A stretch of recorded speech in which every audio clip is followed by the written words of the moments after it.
Happy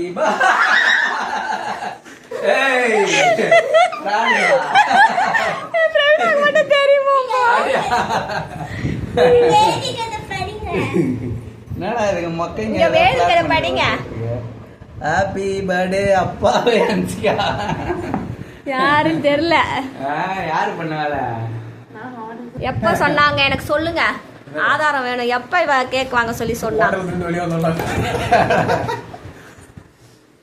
சரி நானும் வீடியோல வரணும். என்ன எடுங்க நீ எடுமா. அதுக்கு அங்க என்ன பண்ண தெரியுமா? நானே வெளியில வரேன். அப்பப்போ சைக்கிள் ஸ்டாப் பண்ணி போடுவோம். இங்க வாப்பா, கேக் இந்த பக்கம் தான் வெட்டணும். நீ அந்த பக்கம் வா. அடுத்த பக்கம் தூரு என்ன சான்ஸ் இல்ல. ஹாப்பி பர்த்டே அப்பான்னு போட்டாங்க. இதுக்கு ஹாப்பி பர்த்டே யாருக்குன்னு உங்க பேரை போட்டிருந்தாங்கன்னா அடுத்த வாட்டி அது கரெக்டா காட்டும். லைட் ஆஃப் பண்ணிடுவோமா? Light off. என்ன பண்ற? விளையாடாத பாப்பா.